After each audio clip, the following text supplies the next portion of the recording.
Rome. After the knives. Night settled over Rome without ceremony.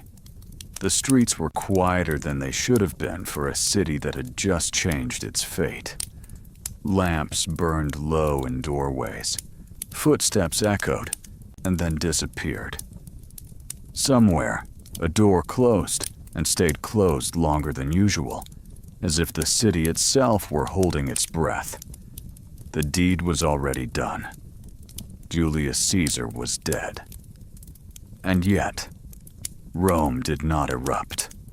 There were no cheers rolling through the forums, no crowds claiming victory, no sudden sense that something had been restored. The city did not feel saved. It felt uncertain, like a place that has removed a weight, only to discover it no longer knows how to stand without it. Inside their homes, people whispered instead of celebrating. They spoke in half sentences, testing each word before letting it go. The question on everyone's mind was the same, even if no one dared to say it aloud. What happens now? The men who had raised their knives believed they had ended a threat. They believed that by removing one man, they had restored a system. But systems do not return simply because someone wishes them back into place. Outside, the city waited. It waited for orders that did not come, for reassurance that never arrived, for a sense of direction that no longer felt certain. Rome had lived through violence before. It knew what chaos sounded like. This was different. This was the quiet that follows a decision made without a plan for the morning after. Somewhere in the dark, people told themselves the same comforting thought. The Republic has been saved. But comfort, like power, is dangerous when it arrives too easily. Because this night was not the end of something broken, it was the beginning of something that could not be undone. The silence did not lift as the hours passed. It deepened. Rome was used to noise after violence, arguments spilling into the streets, crowds forming, names shouted with anger or praise. That was how the city processed change, through sound, through movement, through excess. But this night offered none of that. The forums remained strangely empty. The temples stood open, but no one lingered. Even the guards seemed unsure where to stand, as if the familiar geometry of authority had shifted just enough to make every position feel wrong. This was the first warning. Not fear. Not grief. Uncertainty. People did not know whom to listen to anymore. The voice that had dominated the city was gone, but nothing had replaced it. The Senate did not speak. The conspirators did not appear. No one stepped forward to explain what tomorrow was supposed to look like. In the absence of direction, imagination filled the space. Some feared retaliation. Some expected chaos. Some hoped quietly that everything would simply return to how it had been before Caesar. But history does not reverse itself that way. Systems do not reassemble on their own. They require structure, trust, and continuity, none of which can be restored with a single violent act. Removing a man is simple. Restoring legitimacy is not. As the night stretched on, Rome began to sense what the conspirators had not fully understood. The Republic was not waiting to be freed. It was waiting to be led. And no one, on this night, seemed ready to claim that role. The silence remained, not as peace, but as a question the city would soon demand an answer to one way or another. By midnight, a dangerous belief had begun to spread. Quietly, comfortingly, that the worst was over. People told themselves that the Republic had been rescued from a single, overwhelming threat, that the removal of one man was enough to restore balance, that the old order, familiar, imperfect, but known, would simply resume its place, as if it had only been interrupted. This belief did not come from celebration, it came from relief. Relief is seductive. It convinces people that absence is the same as solution, that silence means stability, that if no one is shouting, nothing is wrong. But Rome had lived long enough to know better. The Republic was not a thing you could set down and pick back up again. It was a web of habits, compromises, rivalries, and fears. It depended on restraint just as much as authority, on trust just as much as power. And that web had been strained for years long before Caesar fell. Tonight, it was torn. The men who believed they had saved the Republic waited for gratitude that did not arrive. The Senate waited for order it could no longer command. The people waited for direction they could no longer see. And in that waiting, something subtle shifted. Hope turned into doubt. Doubt into unease. Unease into the quiet realization that removing a ruler had not removed the problem. The Republic had not been restored. It had been exposed. This was the illusion of safety. The belief that freedom could be preserved by a single decisive act without asking what would follow it. Rome embraced that illusion because the alternative was harder to face. That the hardest part of saving a system is not ending what threatens it. It is knowing how to live without it afterward. As the night pressed on, Rome lay still beneath that illusion, unaware that it would soon be forced to choose between two uncomfortable truths. That freedom requires patience and structure. Or that order, even at a cost, is easier to accept. By morning, that choice would no longer be theoretical, and the Republic would never again be what it believed it still was. The most dangerous lie about freedom. There is a comforting idea people return to in moments of crisis, that if the right person is removed, everything else will fall back into place. It is a powerful belief because it simplifies complexity. It turns years of tension into a single moment, a single decision, a single act that promises to reset what has gone wrong. Rome believed this lie that night. The conspirators believed it most of all. They told themselves that the Republic was strong enough to heal once the threat was gone, that its traditions would reassert themselves, that the old balance would return simply because it was meant to exist.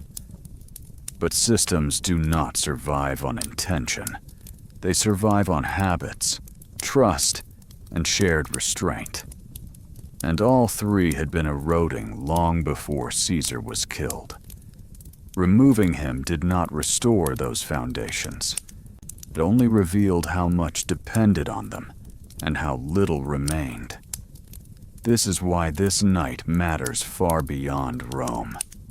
Because the belief that freedom can be saved in a single stroke is one of the most dangerous ideas in history. It encourages action without preparation, courage without patience, certainty without responsibility for what comes next.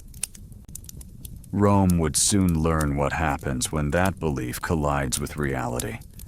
Not immediately, not all at once, but beginning here, in this quiet night, when everyone assumed the hardest part was already over. It wasn't. It was just beginning. Violence feels decisive. It creates a sharp line between before and after. It offers the illusion of clarity. One moment something exists, the next it does not. For people desperate for resolution, that clarity is comforting. It feels like control. That is why Rome mistook action for solution. The conspirators believed that by striking quickly, they had prevented something worse. That the danger had been contained. That the Republic could now breathe again. In their minds, violence had acted as a correction, a necessary interruption in the name of a higher good. But violence does not create legitimacy. It removes obstacles. It creates space. And space must be filled. What followed the knives was not freedom, but vacuum. Authority did not disappear with Caesar. It fragmented. Power scattered into uncertainty, ambition, fear, and rumor. Everyone sensed it. No one yet knew how to name it. This is where the lie becomes dangerous. Because once violence is used as a solution, it demands an outcome it cannot deliver. It promises restoration, but produces instability. It ends one problem while creating several others, each harder to confront than the first. Rome had not solved its crisis. It had multiplied it. The Republic was now forced to answer questions it had avoided for years. Who decides when leadership ends? Who enforces order when tradition fails? Who speaks for the state when no one is trusted to do so? Violence had cleared the stage, but no one had written the next act. And history is unforgiving to societies that mistake disruption for renewal. The silence of this night was not peace. It was the sound of a system waiting to be replaced, whether its people were ready for that replacement or not. Freedom is fragile when it stands alone. It needs more than intention, more than courage, more than a shared belief that something ought to exist. Freedom survives only when it is supported by structure, by habits strong enough to outlast individuals, and by institutions capable of carrying responsibility when personalities disappear. Rome had lost that structure long before this night. What remained was memory, pride, fear of kings, faith in tradition. But tradition, without enforcement, is only nostalgia. And nostalgia cannot govern a city that spans continents. This is the mistake Rome made. It believed that by removing the man, it could restore the system, that the Republic would recognize itself again once the interruption was gone. But the Republic was not asleep. It was exhausted. And exhaustion does not heal simply because the cause of stress has been removed. That is why this night matters. Because it shows how freedom collapses, not under tyranny alone, but under the weight of its own neglect. When institutions weaken, people turn to individuals. When individuals become too powerful, violence feels like the only correction. And when violence removes them, nothing is left to hold the system together. This is not a Roman problem. It is a human one. Every society that believes freedom can be preserved without maintenance eventually reaches a night like this. A night when decisive action replaces careful construction. A night when people confuse removal with repair. Rome would soon pay the price for that confusion. Not because it lacked ideals. Not because it lacked courage. But because freedom once stripped of structure, cannot survive the very act meant to save it. And this night, quiet, unresolved, full of false relief, was the moment Rome crossed that line without realizing it had done so. What the Roman Republic really was. The Roman Republic was not built on dreams of equality. It was built on fear. A deep, inherited fear of kings. Centuries earlier, Rome had driven out its last monarch and sworn never to live under one again. That promise shaped everything that followed. Offices were divided. Power was shared. Terms were limited. Authority was broken into pieces, not because Romans trusted one another, but because they trusted no one enough to rule alone. This is what the Republic really was. Not democracy as we imagine it today. Not freedom for everyone. But a system designed to prevent the worst outcome Rome could imagine. A single man holding permanent power. The Senate, the consuls, the assemblies. These were not expressions of idealism. They were restraints, counterweights, a network of mutual suspicion carefully balanced to keep ambition from becoming domination. For a long time, it worked, as long as tradition was respected, as long as ambition accepted limits, as long as no one pushed too hard against the edges. But fear-based systems have a weakness. They rely on shared restraint, on unspoken agreements that only function while everyone believes the cost of breaking them is too high. When success grows faster than caution, when power accumulates beyond tradition's reach, fear alone is not enough to hold the system together. By the time Caesar rose, the Republic was already strained. Its institutions still existed, but their authority had thinned. The rules were remembered, but no longer feared. And when fear shifts from kings to chaos, people begin to tolerate the very thing they once swore to destroy.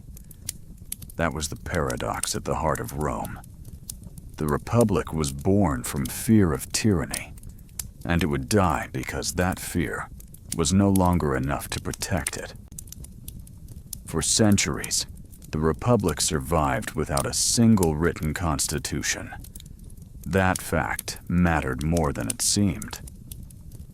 Rome was governed by mos maiorum, the custom of the ancestors, an unwritten code passed down through behavior, expectation, and memory. People followed the rules because they always had. Offices rotated because they always had. Power stepped back because stepping back was how Rome stayed Rome. Tradition was the law. As long as everyone believed in it, it worked better than ink ever could.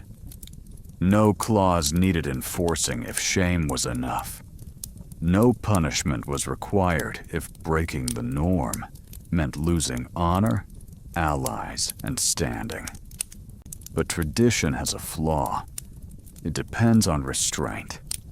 It assumes that those who gain power will choose not to use all of it.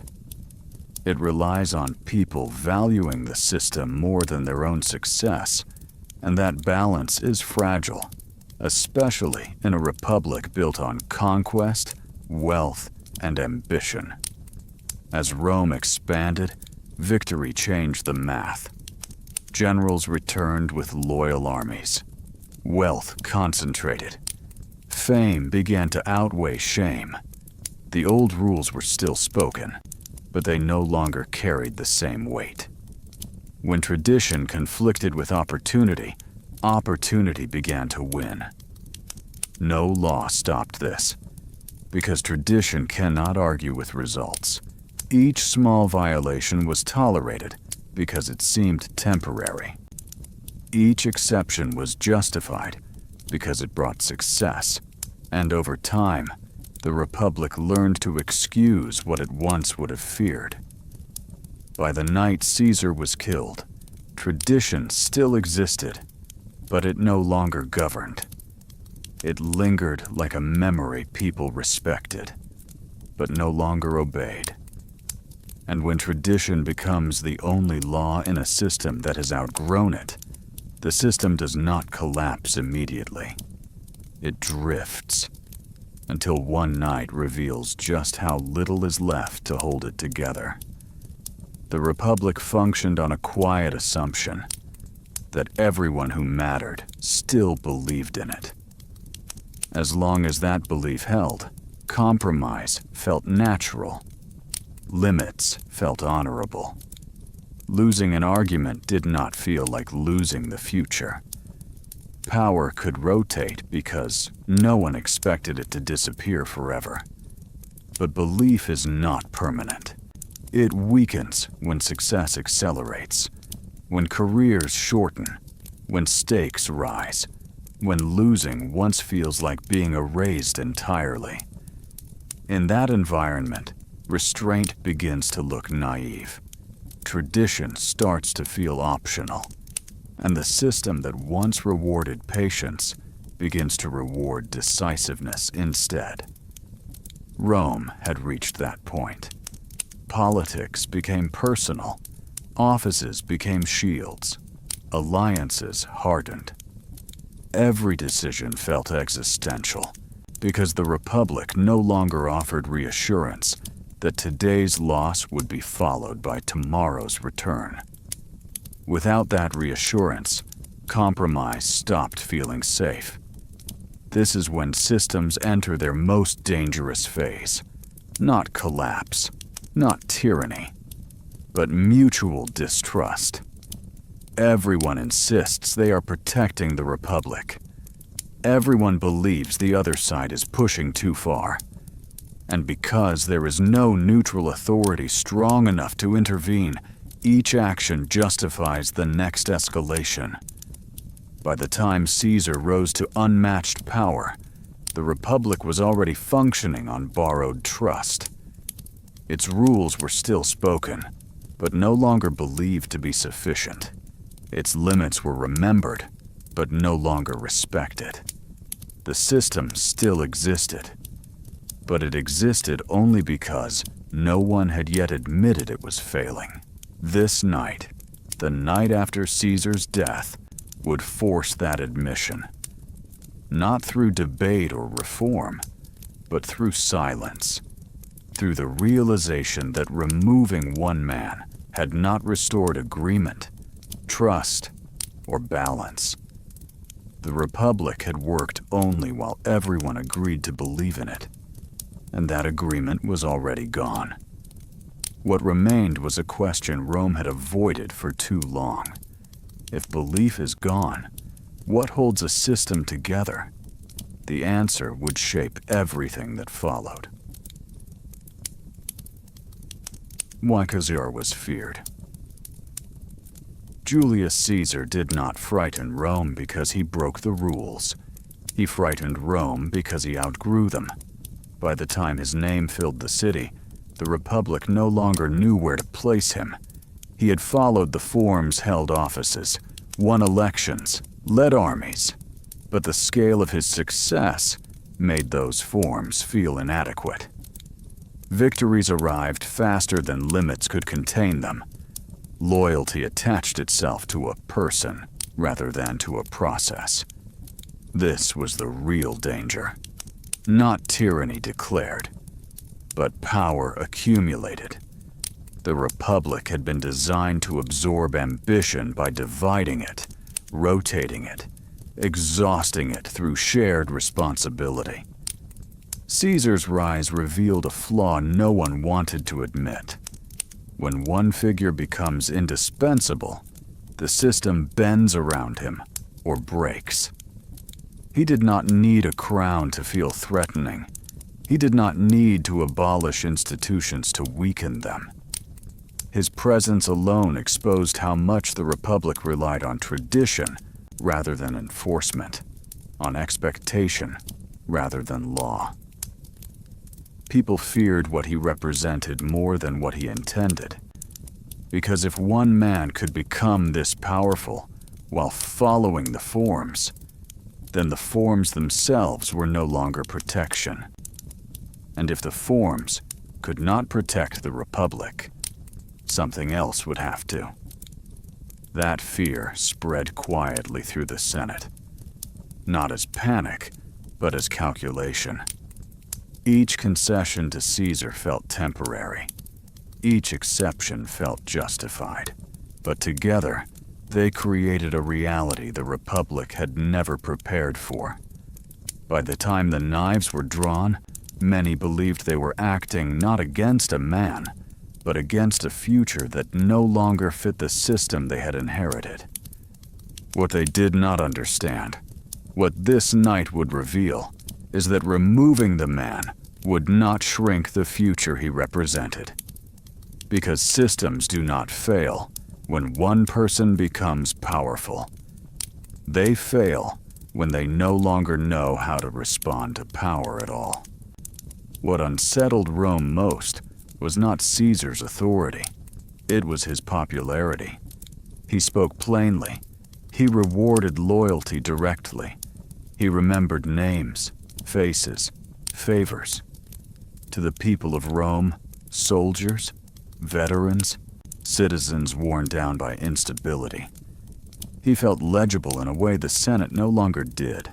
His power was visible, personal, understandable.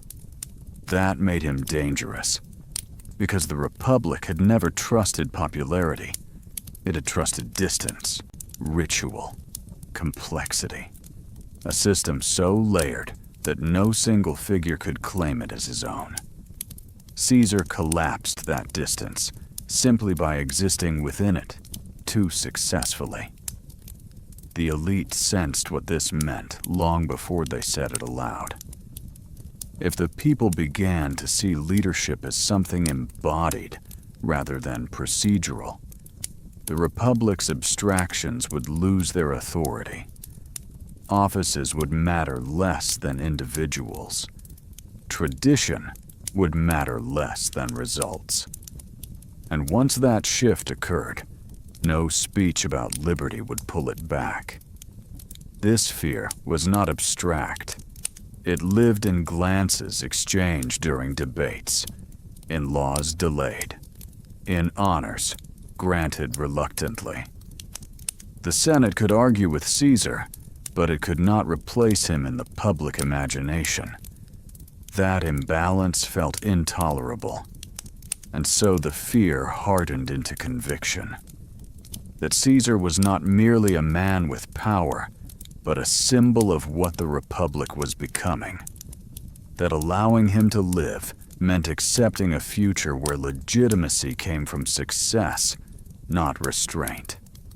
To many senators, that future looked like the end, so they convinced themselves that removing Caesar would restore distance. That once the figure was gone, the system would reassert itself. That the people would remember the old forms and return to them gratefully. It was a comforting story. And like most comforting stories in history, it was wrong. Because popularity does not disappear with the person who holds it. It searches for a new shape, a new voice, a new promise of order. This night would prove that fear of a man can blind even intelligent people to a much larger truth. That when a system loses trust, it will accept almost any figure who offers clarity in its place. And Rome had already begun looking for that clarity long before Caesar fell. The most unsettling thing about Caesar was not what he did. It was what no longer stopped him. The Republic still had rules. It still had offices, terms, and procedures. On parchment and in memory, the limits remained intact. But limits only matter when breaking them carries a cost. And by this point, that cost had thinned. Each exception had been justified by necessity. Each delay excused by crisis. Each concentration of authority framed as temporary. War required speed. Victory required continuity. Stability required leadership. And so, step by step, the Republic taught itself to tolerate what it once would have feared. Caesar did not shatter the limits in one blow.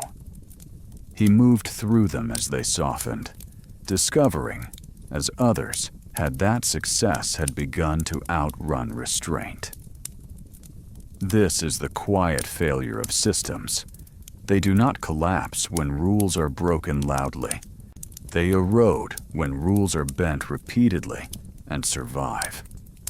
By the time Caesar held unmatched influence, the Republic had already signaled that its limits were negotiable. That tradition could be overridden by results. That order mattered more than process when the pressure grew high enough. The senators who feared him sensed this too late. They saw that the old checks no longer worked, not because Caesar ignored them, but because the system no longer enforced them. Removing the man would not restore the limits. It would only reveal how dependent those limits had become on fear rather than legitimacy. That was the tragedy forming beneath the surface of this night. The Republic believed it was defending its boundaries.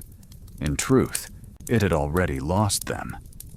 And once limits exist only in memory, violence begins to feel like the last remaining tool, because nothing else seems strong enough to hold power back.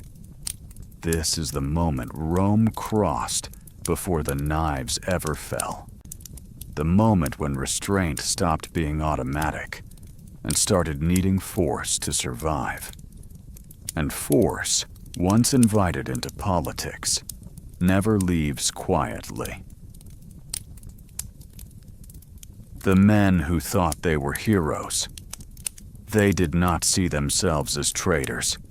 They did not whisper in shadows because they loved secrecy, nor did they sharpen their resolve with hatred. Most of them were respected men senators, shaped by the Republic's traditions, raised on stories of liberty, defended against kings. In their own minds, they were not breaking Rome's values. They were preserving them. What united them was not ambition, but fear. A fear that the Republic they had inherited was slipping beyond repair. A fear that delay would make resistance impossible. And beneath that fear, a belief that history would judge restraint as weakness. They told themselves they were acting before it was too late. This is how conviction disguises itself as necessity. When belief becomes urgent, doubt feels irresponsible. Questioning the plan feels like betrayal, not of the men involved, but of the idea they believe they are protecting. Each conspirator carried his own justification. Some feared Caesar's future power. Some feared their own irrelevance. Some feared the shame of doing nothing while the Republic faded. But all of them shared one assumption, that removing Caesar would restore balance. That assumption mattered more than their differences. Because once people believe they are acting on behalf of something larger than themselves, they stop asking what comes after.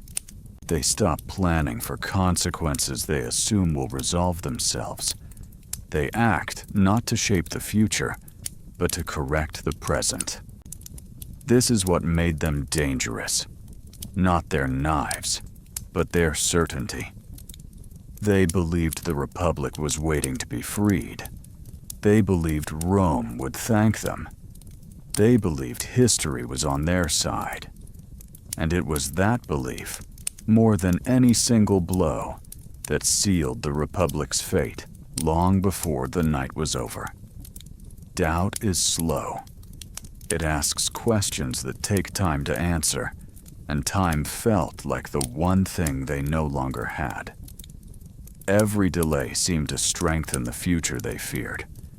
Every hesitation felt like surrender, disguised as caution. So they chose conviction instead. Conviction simplifies. It turns uncertainty into urgency, and complexity into clarity. Once convinced, a person no longer weighs outcomes. He measures resolve. The question stops being, "Is this right?" and becomes, "Can we still do it?" That shift is subtle, but irreversible. In their private conversations, the conspirators reassured one another with the same quiet logic. Rome had survived before. The Senate still existed. The people still revered the Republic in name, if not in practice. Remove the threat, and the old rhythms would return. They mistook familiarity for strength. What they could not see was how much of that familiarity depended on Caesar himself, on the stability he provided, on the clarity he offered in a system that had grown confused and brittle. Conviction blinded them to dependence. It convinced them that Rome's structure was intact, merely obstructed. This is how certainty becomes dangerous. It does not eliminate fear. It hides it beneath purpose. And purpose, once hardened, resists reconsideration even when evidence appears. The conspirators did not lack intelligence or experience. What they lacked was doubt at the moment it mattered most. By the time the night settled over Rome, doubt had been dismissed as weakness. The plan was fixed. The act was complete. And conviction so reassuring before had left them unprepared for the quiet that followed. Because conviction can carry you through an action, it cannot carry you through its consequences. That night, Rome would begin to feel the difference. The plan ended the moment Caesar fell. That was its greatest flaw. There had been no agreement about what would follow, only an assumption, an expectation that once the act was complete, the Republic would simply resume its place, grateful and restored. The conspirators believed they were removing an obstacle, not dismantling a structure. But structures do not reassemble themselves. When the knives stopped moving, the future began demanding answers no one had prepared to give. Who would lead? Who would speak? Who would calm the city? Who would claim responsibility for what had been done? The conspirators had no unified voice for the morning after. Each man retreated into his own certainty, waiting for events to confirm what he already believed. But events do not confirm intentions. They test them. And the test arrived quickly in the form of silence, hesitation, and a city that did not respond as expected. Rome did not rush to defend the Republic. It waited. That waiting revealed the truth they had avoided. Removing Caesar had not restored legitimacy. It had exposed how much legitimacy had already been lost. Without a plan to replace authority, the act created a vacuum, and vacuums do not remain empty for long. This is where heroism dissolves. Not in the moment of action, but in the moment when action demands continuity. Courage can strike, only structure can govern. The conspirators had mistaken the first for the second. By the end of the night, they were no longer saviors. They were men standing beside an unanswered question. And Rome, patient and restless at the same time, was already preparing to answer it in a way none of them intended. The moment the daggers fell, the moment itself passed quickly. Too quickly to feel decisive, too quickly to feel complete. What had seemed inevitable in planning unfolded without ceremony, without grandeur, without the clarity the conspirators had imagined. There was no instant transformation of the world, only the abrupt removal of a man and the sudden weight of what remained. Caesar fell. And with him fell the last illusion that the Republic could be restored by a single act. The city did not rearrange itself around the event. Offices did not resume their old authority. The Senate did not reclaim its voice. Nothing rushed in to replace what had been taken away. Instead, the act revealed something uncomfortable. The Republic had been leaning on Caesar far more than anyone had admitted. This was the moment that should have been a turning point. Instead, it became a pause. People looked to one another, waiting for direction. The conspirators waited for affirmation. The Senate waited for order. The people waited for someone, anyone, to explain what this act was supposed to mean. No explanation came. Because killing a man can end a life, but it cannot explain a future. It cannot rebuild trust. It cannot restore habits that have already weakened. The knives solved a problem that could be named, but they did nothing for the problems that could not. This is where history quietly turns. Not at the moment of violence, but at the moment when violence fails to deliver what it promised. When the act meant to save a system reveals how little of that system is left to save. That night, Rome did not recoil in horror. It hesitated, and in that hesitation, the Republic began to slip not with a collapse, but with a question it could no longer answer. If this was meant to save us, why does everything now feel so uncertain? The daggers had done their work. What followed would decide whether the Republic could survive it. What followed was not outrage, it was confusion. The conspirators stepped into the open expecting recognition, if not gratitude, then at least understanding. They had acted, they believed, on behalf of Rome itself. Surely the city would respond.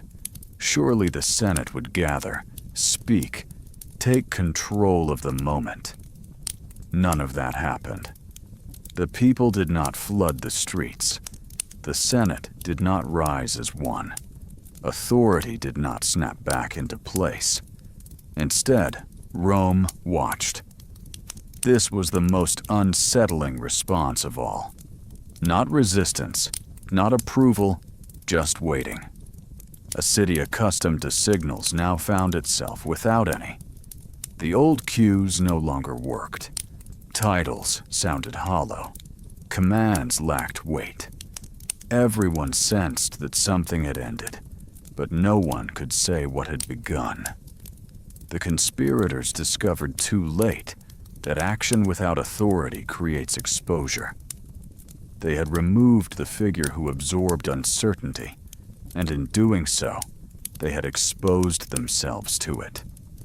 Without a clear mandate, their words carried no more force than anyone else's. Control did not return to the Republic. It dissolved. Each group waited for another to move first. Each delay sharpened unease. In that pause, fear began to replace conviction. Not fear of Caesar, but fear of what might follow his absence. Because Rome understood something the conspirators had not fully grasped. Order is not automatic. Legitimacy is not inherited by those who strike. When violence fails to deliver clarity, people do not rush to defend ideals. They look for stability, for reassurance, for someone who can speak and be believed. And on this night, no one stood where Caesar had been. The silence that followed the daggers was not empty. It was searching. And Rome was already beginning to decide who or what would fill it. The Republic was supposed to step forward. That was the expectation, the quiet promise the conspirators had made to themselves. That once the danger was removed, the familiar structure would reemerge. The Senate would speak with authority. The laws would resume their place. Rome would recognize itself again. But the Republic did not appear. No unified voice rose to claim responsibility.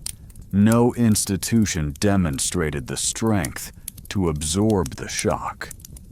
What had once felt permanent now felt theoretical, present in memory, absent in action. This was the moment the truth surfaced. The Republic had not been waiting behind Caesar, ready to return. It had been relying on him to function.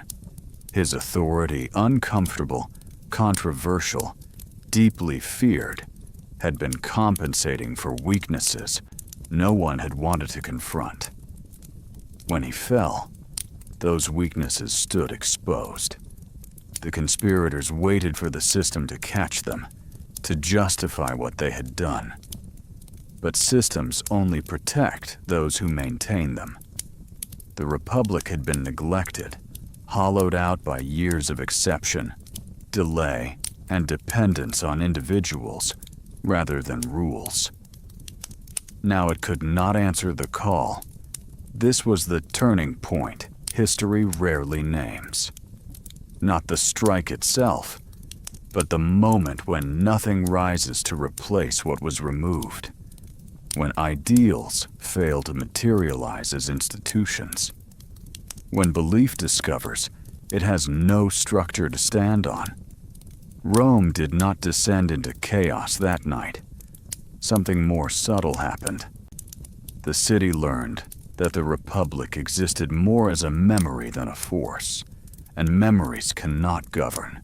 They can inspire, they can warn, but they cannot restore order when order demands presence. As the night deepened, Rome began to feel something new, something heavier than fear. Abandonment. The Republic had been invoked, it had been defended, it had been named. But when it was needed most, it did not come, and in that absence, the future quietly began preparing an alternative. The silence that followed. Rome did not rush to defend the Republic because it did not know how. For years, the people had been asked to endure instability in the name of tradition. Offices changed hands, alliances shifted, laws stalled. The Republic had spoken in procedures, while daily life demanded clarity. Caesar, for all his danger, had provided that clarity. His presence had made the state legible again. When he was gone, the Republic offered nothing in return. The people listened for direction and heard none. They searched for reassurance and found only argument. The Senate spoke in fragments, careful and delayed. The conspirators spoke in ideals that no longer matched experience. No one addressed the most basic question Rome needed answered. Who is responsible now? In moments like this, crowds do not rise for abstractions. They rise for voices they recognize, for authority they believe can act, for leadership that feels present rather than procedural. The Republic had become an idea people respected but did not trust to function. So the streets remained quiet. Not because Rome approved of Caesar's death, and not because it rejected it, but because it did not see a future forming from it. The absence of reaction was not indifference, it was assessment. People were watching to see who would step into the space that had opened, who would provide order without pretending it could simply be wished back into existence. Who could carry responsibility without hiding behind memory? That waiting was the silence's true meaning. Rome was no longer deciding between Caesar and the Republic. It was deciding between uncertainty and order. And the Republic, on this night, did not make its case. The Senate had expected this moment to feel familiar. For generations, it had seen itself as the heart of the Republic, the place where authority gathered, debated, and emerged refined. When Caesar was gone, many assumed the Senate would simply resume that role, as if it had only been paused. But the pause had gone on too long. Years of deferring to individuals had weakened its voice. Decisions had been delayed, avoided, redirected. Responsibility had been shared so widely that it had thinned. When action was required, the Senate no longer moved as one body. It hesitated, divided between caution and fear of provoking the next crisis. That hesitation was fatal. Rome did not need perfect leadership that night. It needed visible leadership. Someone to speak clearly, to act decisively, to claim responsibility for what had happened and what would follow. The Senate offered procedure instead. Careful language, conditional statements, endless discussion. Procedure cannot compete with urgency. In the silence after Caesar's death, people did not listen for wisdom. They listened for confidence. And the Senate, shaped by compromise and delay, could not provide it. Its authority had always depended on tradition and consensus. Now, with both weakened, it sounded uncertain even to itself. This was the moment when many in Rome understood something they had sensed but never named. The Republic no longer knew how to govern in real time. It could debate, it could remember, it could argue about what should have been done, but it could not move quickly enough to shape the present. As the night wore on, that realization spread quietly through the city. The Senate was still there, its halls still stood, its title still mattered on paper. But when Rome needed a center, it found none. And in that absence, the balance tipped further away from liberty and toward something simpler, heavier, and far more reassuring to a city exhausted by uncertainty. As the night stretched on, something subtle began to change. The conversation inside Rome shifted, not outwardly, not loudly, but inwardly. People stopped asking whether the Republic had been saved and began asking a different question. Will tomorrow be safe? Ideals are fragile in moments like this. They require patience, confidence, and time to matter. Fear requires none of that. It arrives fully formed, asking only for relief. Rome was afraid of many things that night. Retaliation, civil war, hunger, uncertainty. But beneath all of it lay a deeper fear that no one was in control anymore, that the city was drifting without a hand on the rudder, that what came next would be decided not by law or tradition, but by whoever moved fastest. In that atmosphere, ideals began to feel distant. Liberty sounded abstract. The Republic felt nostalgic. What people wanted was reassurance, predictability, a sense that someone, somewhere, understood what was happening and could act without hesitation. They didn't need perfection. They needed direction. This is how fear quietly reshapes values. It does not argue against freedom. It postpones it. It tells people they can return to principles later. Once the danger passes, once stability is restored, once someone strong enough takes responsibility. And because fear feels urgent, that postponement feels reasonable. By the end of the night, Rome had not rejected the Republic. It had simply stopped expecting it to protect them. And when a society reaches that point, it begins, almost without noticing, to search for something else. Something firmer. Something simpler. Something that promises order now, even if it demands a price later. That search had already begun, and the Republic, still silent, was no longer guiding it. Power does not disappear. Power does not vanish when a man is removed. It changes shape. That was the lesson Rome began to learn as the night wore on. The authority Caesar had held did not dissolve into the air. It lingered, unclaimed, unresolved, searching for a new form. The city could feel it, like pressure without direction. This was the vacuum no one had planned for. The conspirators had assumed that power would flow back into familiar channels, that the Senate would absorb it, that tradition would reclaim it. But power is not loyal to memory. It moves toward certainty, toward presence, toward whoever can act when others hesitate. In the hours after Caesar's death, many spoke of restraint. Very few demonstrated control. Orders were unclear. Decisions were delayed.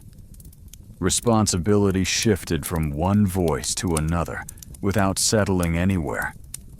Each hesitation allowed the vacuum to widen, and with it grew the sense that something stronger would be needed to fill it. Rome had seen this pattern before. When authority weakens, it does not create freedom by itself. It creates opportunity for ambition, for fear, for decisive figures willing to step into uncertainty. The Republic had no mechanism ready to contain that moment. It had relied for too long on balance without enforcement, tradition without renewal. Now, with Caesar gone, the city faced a truth it had avoided. You cannot remove power from a system without deciding who will hold it next. And because no one had decided, the decision would soon be made by events rather than intention. That is how republics begin to die, not with a declaration, but with a pause long enough for power to reorganize itself. The vacuum remained, and Rome, exhausted and uneasy, was already leaning toward whatever could fill it fastest. Power hates uncertainty. It does not tolerate long pauses, debates without outcomes, or responsibility spread so thin that no one can act.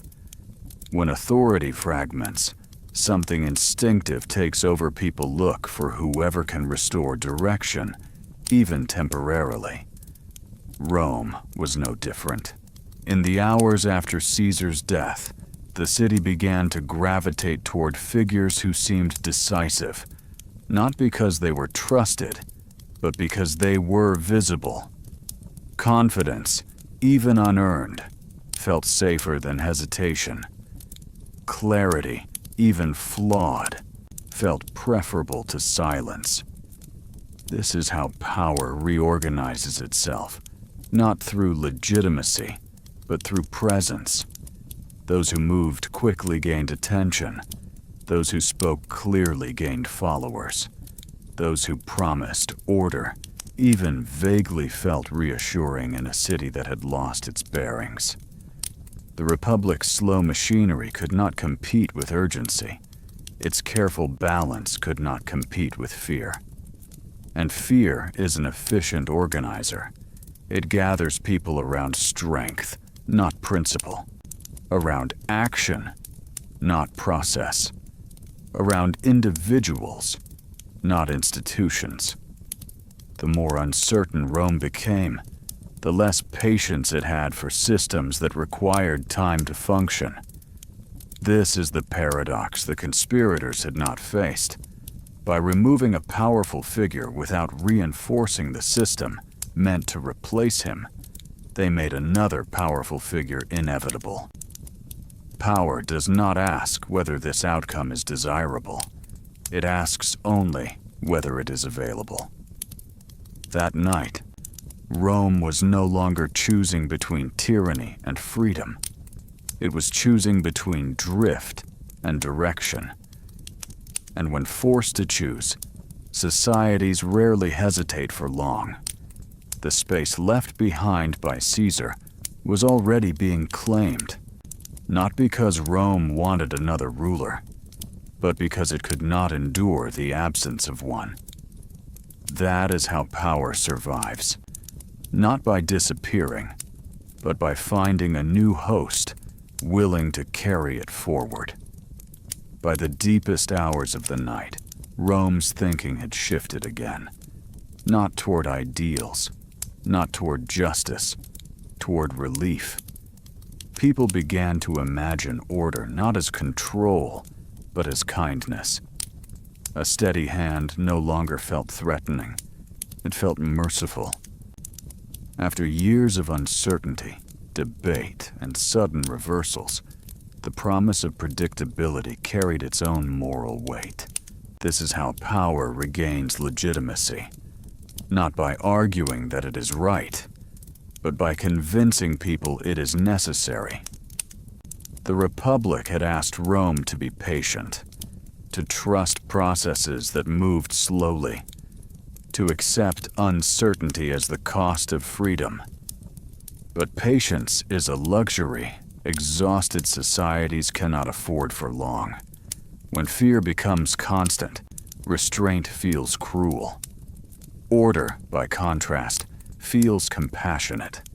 It promises an end to waiting, an end to guessing, an end to nights like this one. That is why the absence of authority is so dangerous. It teaches people to reinterpret strength as care, decisiveness as responsibility, and dominance as protection. Power does not need to justify itself in such moments. It only needs to arrive. By the end of the night, many in Rome were no longer asking how the Republic could be restored. They were asking who could make tomorrow feel less uncertain. This was the quiet reversal the conspirators had never imagined. The act meant to preserve liberty had made order desirable at any cost. And once order becomes the highest good, freedom begins to feel negotiable. Rome had not chosen an empire yet, but it had begun to forgive the idea of one. And that forgiveness, offered in exhaustion, not submission, was what would allow power to return stronger than before. The long night of consequences. As the night moved toward dawn, fear stopped being abstract. It settled, not as panic, but as a steady presence in the mind, an awareness that the future had become unpredictable. People lay awake, imagining possibilities they could not control. Retaliation, rival claims, marching armies, empty markets, closed gates. Fear does not shout at first. It whispers. It asks small questions that grow heavier with repetition. Who will protect us if this spreads? Who will decide when something must be done? Who will be responsible if no one is? Rome had lived with political tension before, but this felt different. The familiar rhythms were gone. The rituals that once absorbed conflict now reflected it back, unresolved. Every delay sharpened anxiety. Every unanswered question widened the sense that the city was exposed. This was the long night beginning. Not a single moment of collapse, but a stretch of hours where confidence slowly drained away. Where hope did not vanish, but weakened enough to be replaced by calculation. People began to weigh ideals against safety, and safety began to win. That is how consequences take root, not dramatically, not immediately, but patiently, as fear teaches people to lower their expectations, to accept less freedom in exchange for less uncertainty, to prefer a flawed certainty over an open question. By the time dawn approached, Rome had not yet changed its government, but it had changed its mood. And moods, once shifted, carry history with them. This was the beginning of Rome's long night. Not because violence had occurred, but because fear had found a place to stay. And once fear settles in, it rarely leaves without reshaping everything around it. Freedom is demanding. It asks people to wait, to tolerate uncertainty, to accept that outcomes are not immediate and authority is never simple. On this night, Rome discovered how tired it was. Years of political tension had trained citizens to live without clear answers. Debates dragged on. Alliances shifted. Decisions reversed themselves. Every solution felt temporary. Every victory incomplete. Freedom had begun to feel like an endless argument, with no one clearly responsible for the result. Caesar had interrupted that exhaustion, not by restoring the Republic, but by simplifying life. Orders arrived clearly. Rewards and punishments followed predictably. The city knew who was in charge, even if it did not agree with everything he did. That clarity had been dangerous, but it had also been calming. With him gone, the calm vanished. The Republic asked Rome to return to patience at the very moment patience felt impossible. It offered process when people wanted direction. It offered debate when people wanted reassurance. And slowly, almost reluctantly, freedom began to feel less like a virtue and more like a burden. This is the moment societies rarely admit to themselves, when liberty stops feeling empowering and starts feeling heavy. Rome did not reject freedom out of malice. It grew weary of carrying it without support. Without strong institutions to distribute responsibility, freedom concentrated anxiety rather than easing it. By the middle of the night, many Romans were no longer asking, "How do we preserve the Republic?" They were asking something quieter and more revealing. How long can we live like this? And when a society begins asking that question, it becomes willing to trade ideals for rest, even if the cost will not be fully understood until much later. No one gathered to make the decision.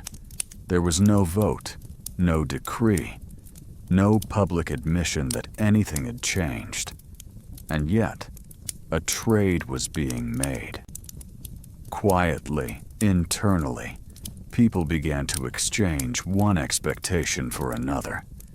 Freedom was no longer measured by participation or voice, but by stability.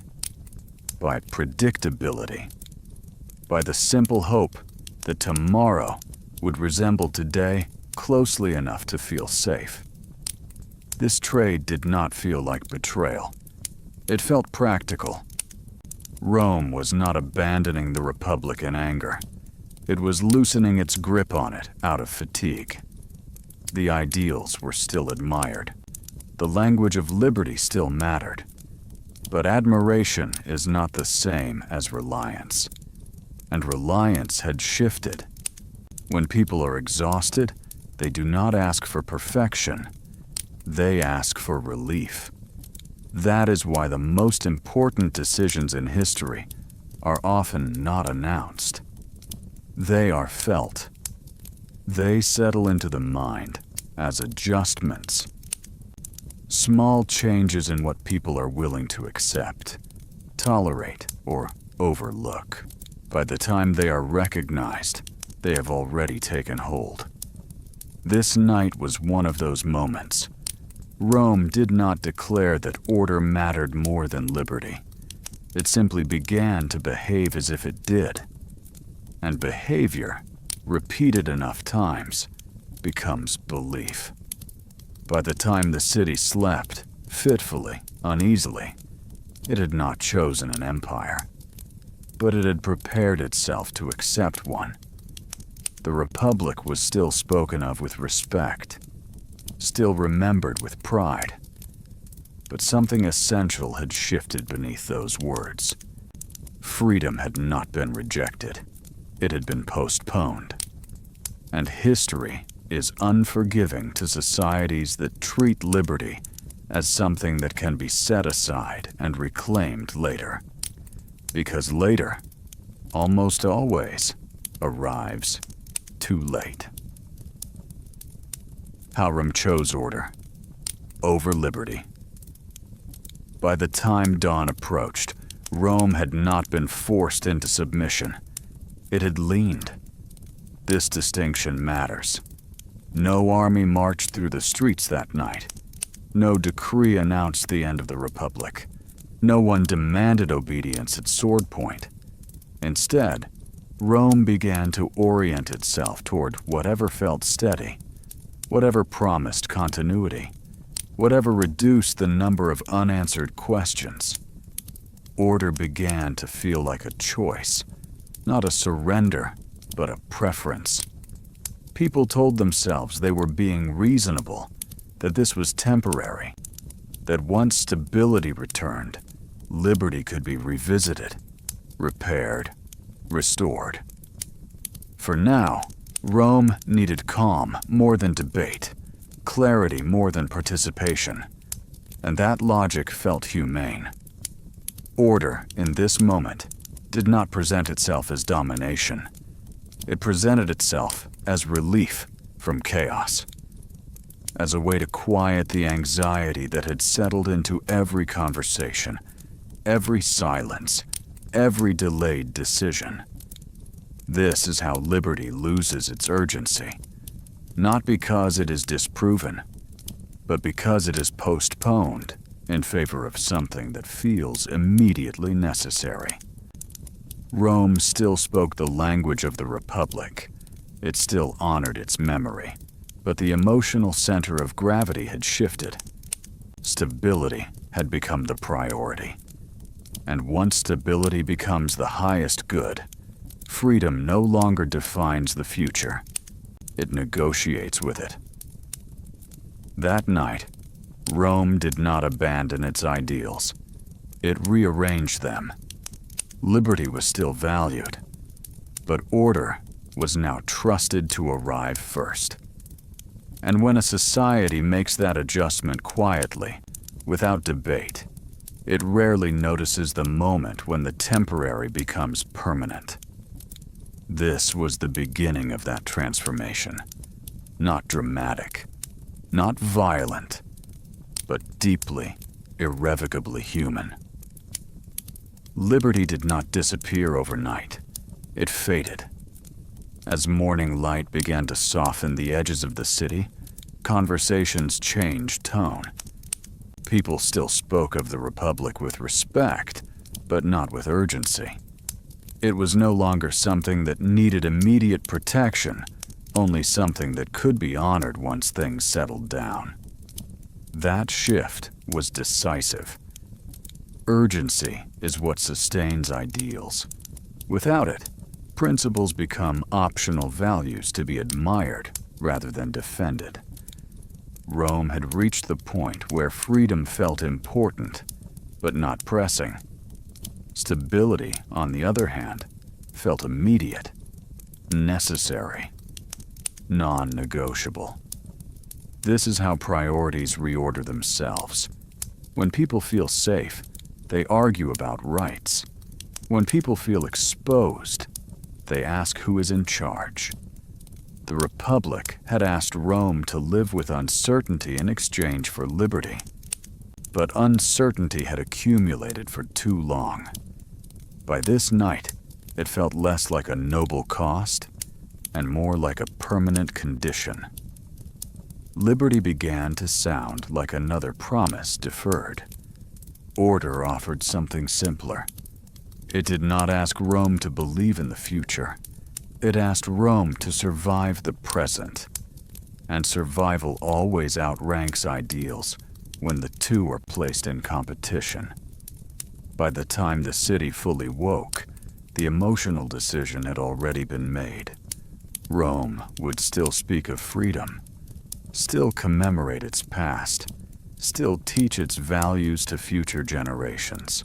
But in practice, it would begin rewarding those who could act decisively, those who reduced complexity, shortened debates, and made outcomes predictable. This was not tyranny imposed. It was consent reshaped by exhaustion.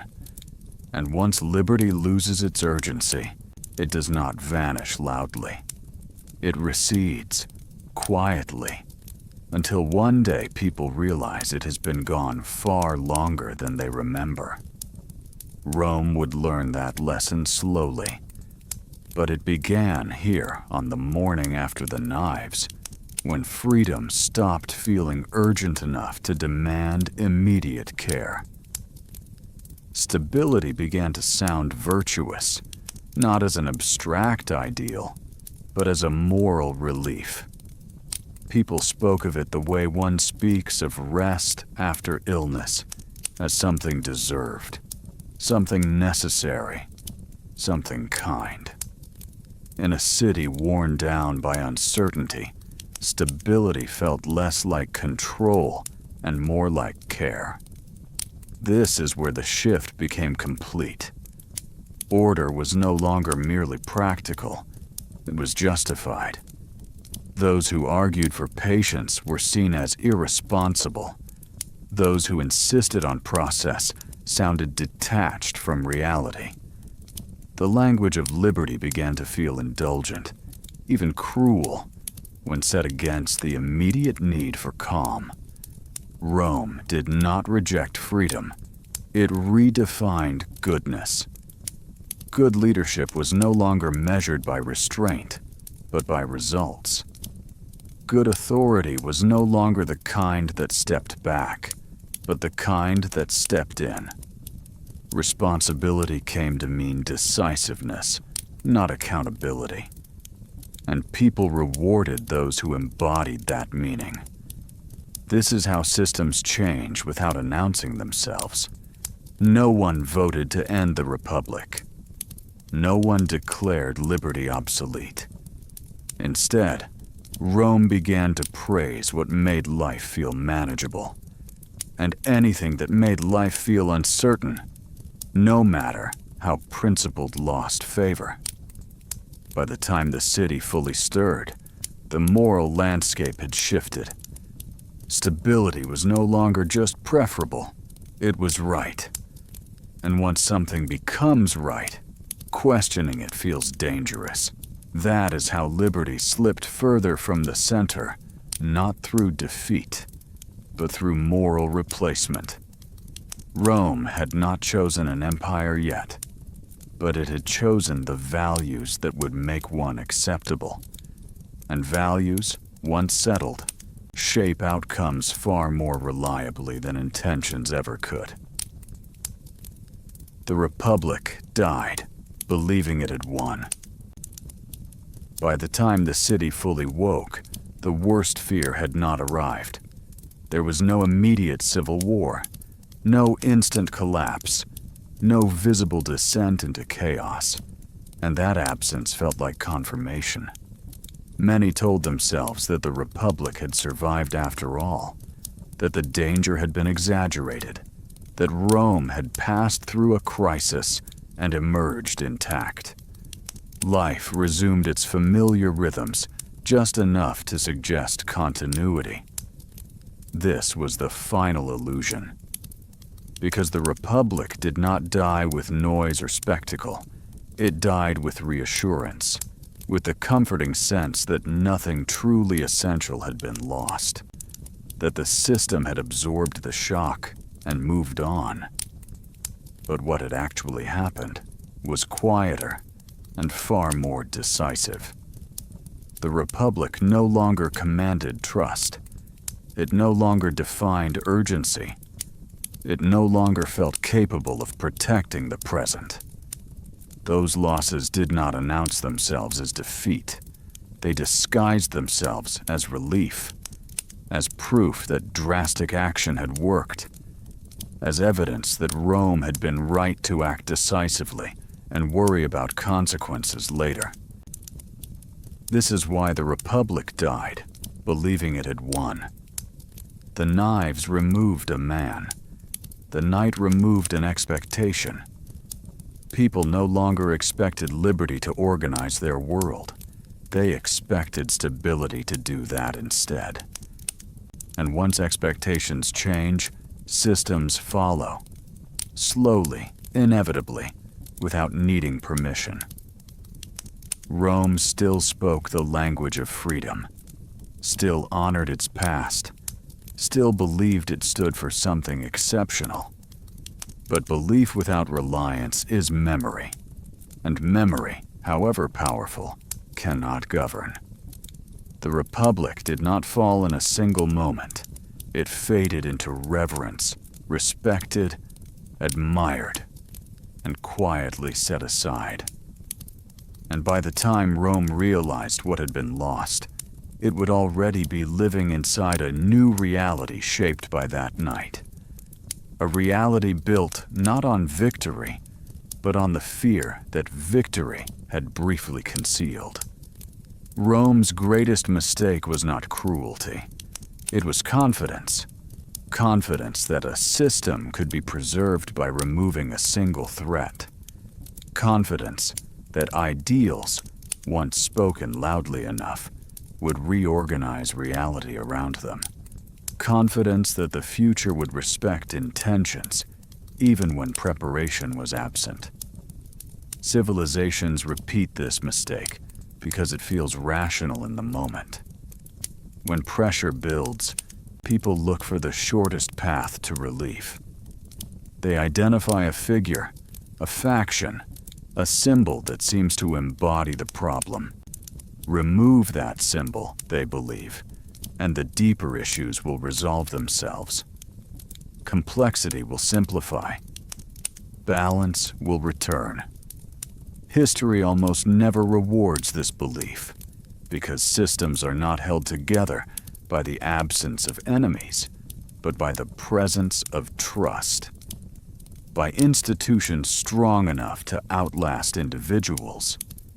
By habits that survive stress without needing violence to enforce them. Rome had lost those things long before Caesar died. The Republic's failure was not that it acted too boldly, but that it acted too late, and with too little structure left to receive the outcome. When the decisive moment arrived, only destruction was prepared. Construction was not. This pattern repeats because it is tempting. It allows people to feel courageous without being patient, decisive without being responsible, victorious without being careful. Rome believed it had won because it mistook action for resolution. It confused the end of a threat with the repair of a system, and in doing so, it guaranteed that power would return. Not corrected, but transformed. This is why the Republic's death feels so quiet in hindsight. It did not collapse under tyranny alone. It dissolved under a misunderstanding of how freedom survives. And that misunderstanding, the belief that liberty can be saved in a single night, has ended more republics than any conqueror ever has. Rome learned it here. Others would learn it later. Most would learn it too late. In the days that followed, Rome did something very human. It remembered. Stories began to form almost immediately. Careful, polished, reassuring. The Republic had faced danger. Brave men had acted. The worst outcome had been avoided. These stories softened the sharp edges of uncertainty and gave the city something familiar to hold on to. Memory became a substitute for responsibility. Instead of rebuilding institutions, Rome commemorated intentions. Instead of strengthening restraint, it praised courage. Instead of asking how freedom should function now, it spoke of how freedom had once been defended. This felt honorable, but it was also evasive. Memory allows people to feel faithful without doing the harder work of maintenance.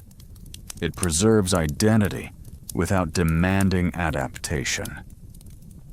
Rome learned to honor the idea of the Republic even as it stopped relying on it to govern daily life. This is how systems fade without being rejected. They are not argued against. They are celebrated into irrelevance. The Republic became something Rome admired rather than something it trusted. A reference point, not a framework. A story, not a structure. And stories, no matter how powerful, cannot organize power when fear and urgency return.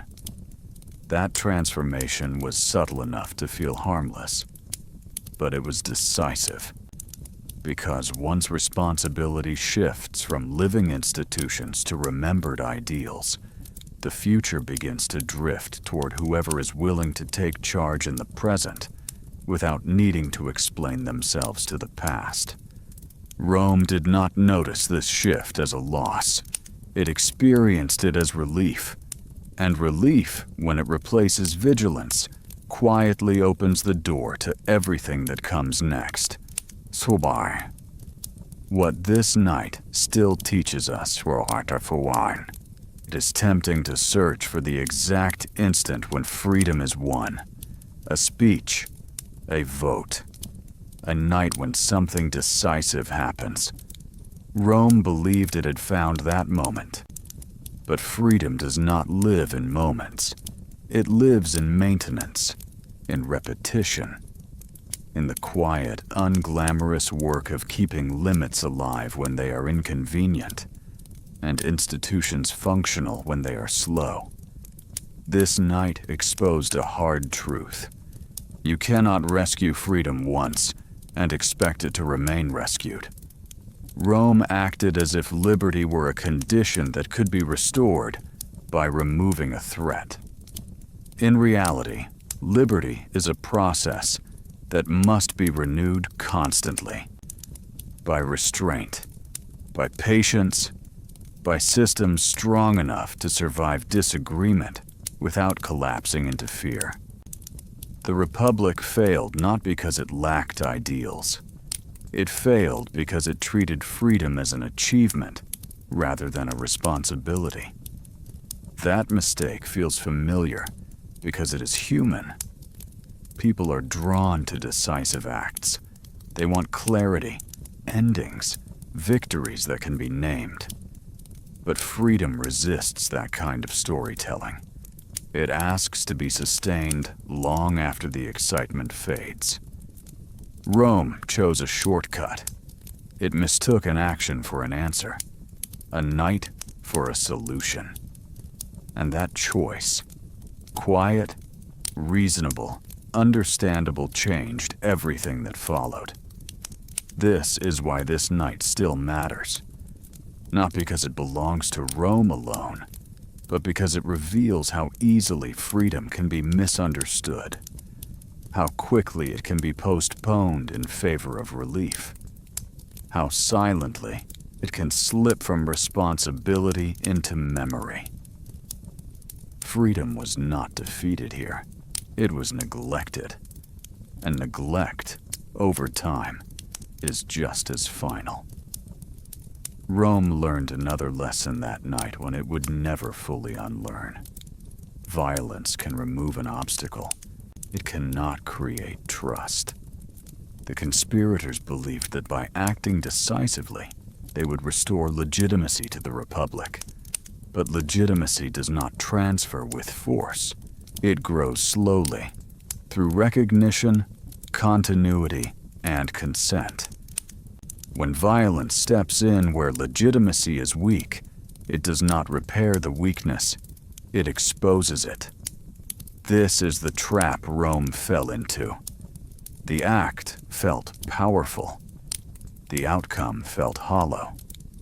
People did not rally around the Republic because it had not shown itself capable of governing without fear. The knives demonstrated resolve, but they did not demonstrate responsibility. They proved that power could be taken, but not that it could be shared, restrained, or sustained. That distinction matters. Societies often turn to force when systems fail, believing it will reset the balance. But force does not reset systems. It accelerates their unresolved tensions. It creates urgency without providing structure. And urgency, when unanswered, invites stronger force to follow. Rome's violence did not end instability. It normalized it. Once political problems are solved by decisive acts rather than durable institutions, the expectation shifts. Each crisis demands a stronger intervention than the last. Each solution must arrive faster, louder, more absolute, until restraint itself begins to look naive. This is why violence cannot replace legitimacy. Legitimacy asks people to wait, to trust, to accept limits. Violence asks only that they submit. Rome discovered that night that submission is easier to demand than trust, and far harder to reverse once it becomes familiar. The Republic did not lose because it was overpowered. It lost because it tried to solve a crisis of legitimacy with an act that could never produce it. And history, patient and unforgiving, has repeated that lesson ever since. There is a moment, quiet and almost imperceptible, when freedom begins to feel less compassionate than order. Rome reached that moment here, after years of uncertainty, debate, and unresolved tension. The promise of decisiveness sounded gentle. Clear authority felt like care. A firm hand felt like protection. What once would have been feared now felt reassuring, not because it was right, but because it ended the waiting. This is the most dangerous transformation a society can undergo, not when it rejects liberty, but when it reinterprets it as cruelty. Freedom asks people to live with uncertainty. Order promises to take that burden away. On this night, Rome began to confuse relief with justice. The desire to rest, to stop thinking, choosing, worrying, became stronger than the desire to participate. And when participation feels exhausting, people begin to welcome whoever will decide for them. That welcome does not feel like surrender. It feels like kindness toward oneself. Rome did not wake up wanting an empire. It woke up wanting an end to anxiety, wanting someone else to carry the weight of decision, wanting tomorrow to feel predictable again. And that want mattered more than any speech about liberty ever could. This is why the lesson endures.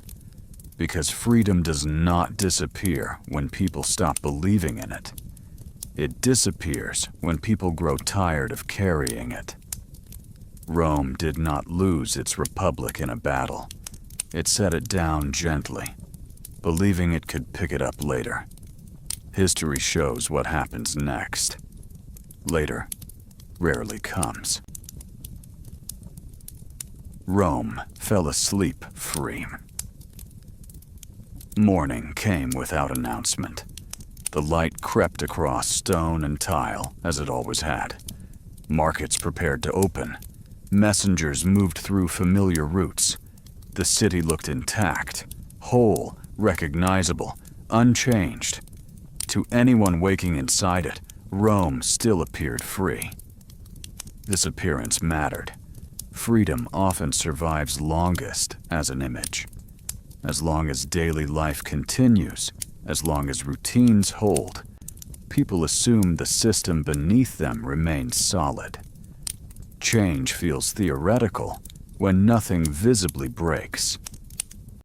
Rome relied on that comfort. There was no proclamation ending the Republic, no banner raised to declare a new order. The language of liberty still circulated in speeches and memories. Titles remained the same. Offices still existed. The machinery of the old system continued to move, if only out of habit. And that was enough for now. People told themselves that last night had been an interruption, not a transformation. That Rome had passed through danger and emerged steady. That the absence of chaos proved the strength of what remained. But freedom does not disappear by collapsing structures. It disappears when expectations shift. On this morning, Rome still looked free. It still spoke like a republic. It still remembered itself that way. Yet something essential had already moved out of view. The city had gone to sleep believing it had protected liberty. It woke believing stability mattered more. And that belief, by it reasonable unchallenged, was the real inheritance of the night before. Rome fell asleep free, but it would not wake that way forever. No one marked the shift with words. There was no moment when Rome agreed to surrender anything. No public reckoning. No declaration that the old balance no longer held. Life simply continued, adjusted, cautious, slightly altered in ways that felt reasonable at the time. This is how change endures. People began to listen differently. They paid attention to who could act, rather than who could argue. They noticed which voices reduced uncertainty, and which ones prolonged it. Authority began to collect around effectiveness, not legitimacy. The Republic had always asked Rome to trust process. Now Rome trusted outcomes. That preference reshaped behavior before it reshaped law. People aligned themselves with certainty. They deferred to decisiveness. They excused concentration of power if it produced calm. Each small choice felt practical, even responsible. And because nothing was announced, nothing was resisted. Freedom is hardest to defend when it does not appear under attack, when it fades by adjustment rather than force, when it is not taken away, but quietly deprioritized in the name of reason, Rome still believed itself to be a republic. It simply behaved less like one. Debate narrowed. Expectations lowered. The idea that authority should hesitate began to feel outdated. What mattered now was whether someone could prevent the next crisis, the next shock, the next night like the one that had just passed. This is the danger of silent change. By the time people notice what has shifted, they are already living inside it. And reversing it feels disruptive, irresponsible, even dangerous, because stability has become the new measure of virtue. Nothing had been announced, but everything had changed.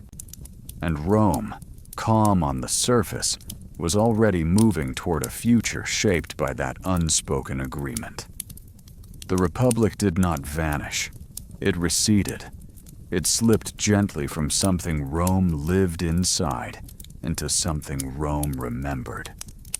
People still spoke of it with pride, still told stories of its greatness, still used its language to describe who they believed they were, but they no longer relied on it.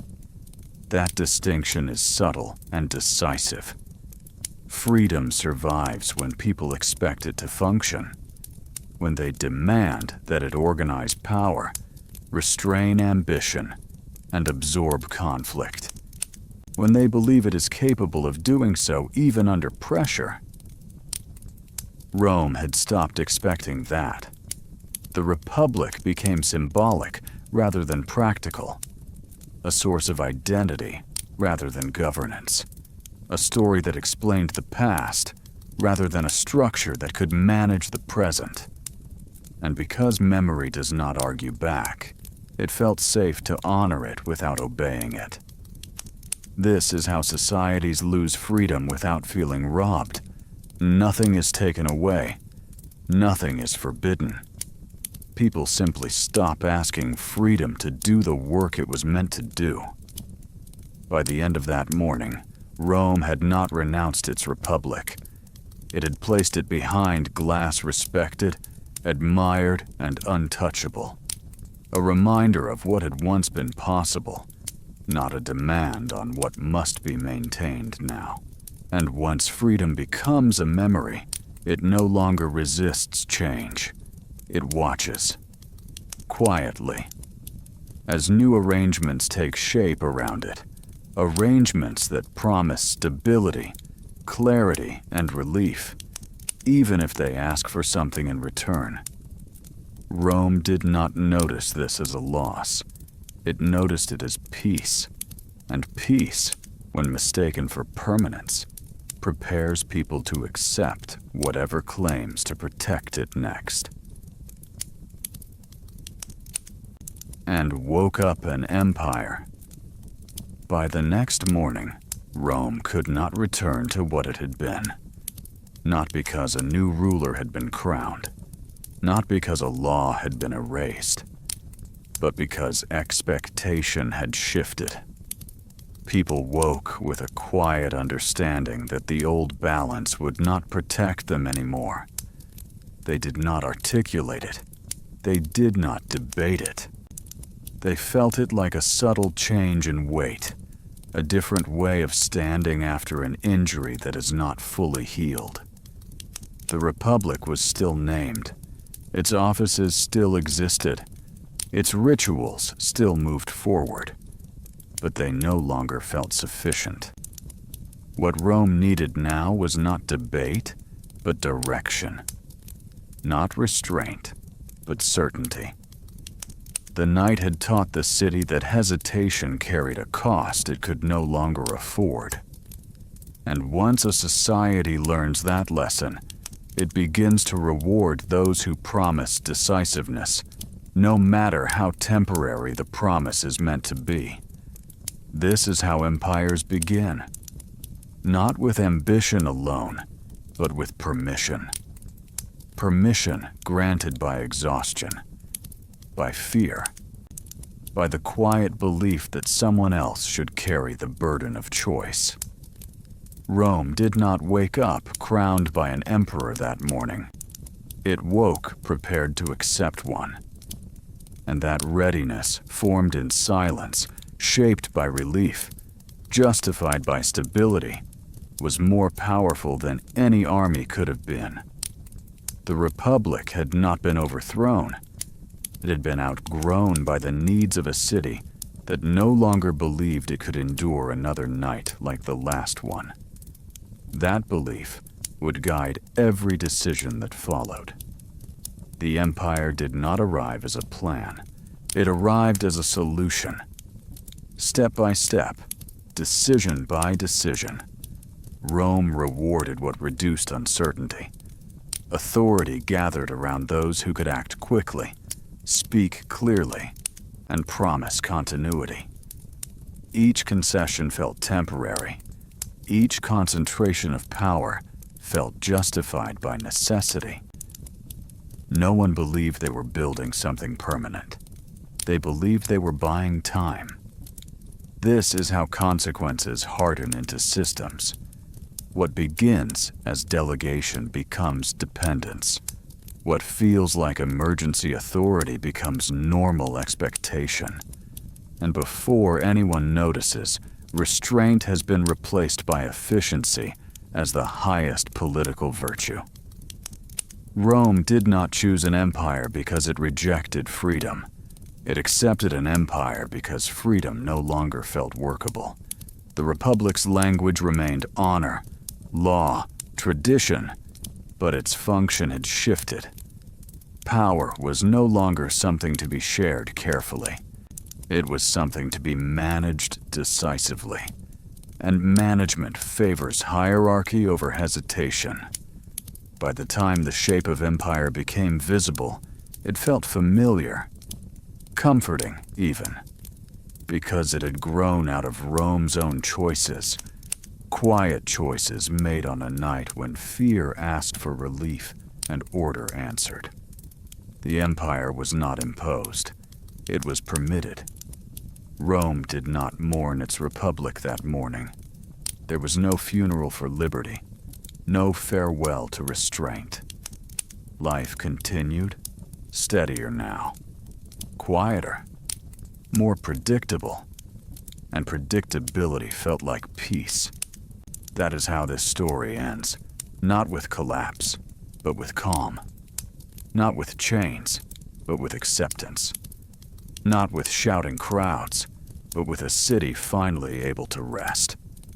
The Republic faded into memory, honored, but unused.